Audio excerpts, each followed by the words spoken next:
Hey guys, what's going on? This is Brandon with Underground Interviews. I just really quickly wanted to check in. I was actually laying in bed until I just got a message about something that really irritated me. I became a knowledge of a plant called kratom about 12 months ago when I had talked to a longtime high school friend who had gotten hooked on heroin after high school and had gone through some really rough stuff. And he started expressing to me how this plant kind of actually helped him off of that problem. I personally have never had that experience, but in a graduating high school class from 2007 on, you probably had 3,000 kids, 100 became heroin addicts with the way the epidemic's been going. And to hear that an all natural substance actually helped save his life, I got interested in it and started writing about it and just following what was going on.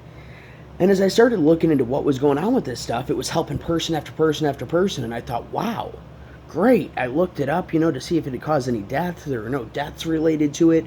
And then I started looking into the law of kratom. And when you look into that, in Indonesia, it was actually surpassing things like your regular opiates. This plant, this all natural pain suppressant, was surpassing opiates and killing that market. So they banned it. And if you looked at the history in Indonesia, hundreds and hundreds of people were executed, prosecuted, thousands imprisoned and jailed over a plant that was beating opiates and not killing anybody. Well, the prescription pills were killing people. And I thought to myself, well, that's kind of crazy. We're dealing with the same thing with marijuana here in the U.S. now. When you looked at kratom and the other local bans people were trying to put it on in the U.S., it was constantly knocked down because it's an all-natural supplement. And the last thing I'd ever thought to hear at this time of the evening was that they completely federally banned this for 30 days.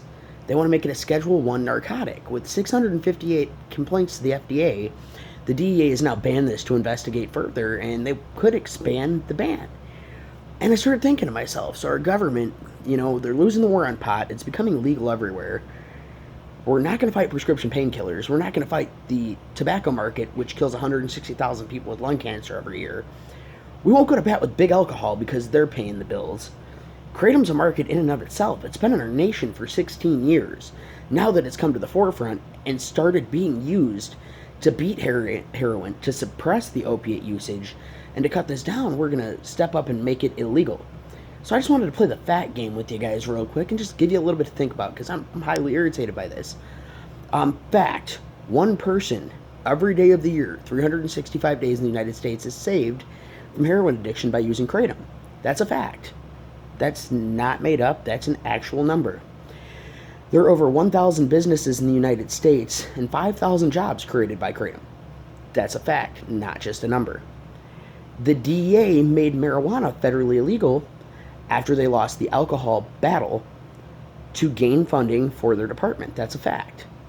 Again, they're losing funding from marijuana, and now it's looking like they're doing this with kratom.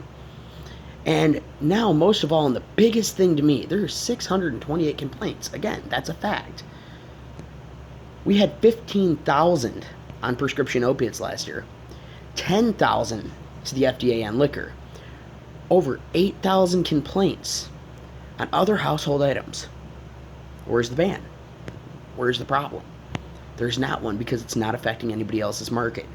Before you side with the government and jump for a ban, seriously and openly think about the things that could happen or what could happen if it was your child and needed something to get them off of heroin. Thanks. Have a great night.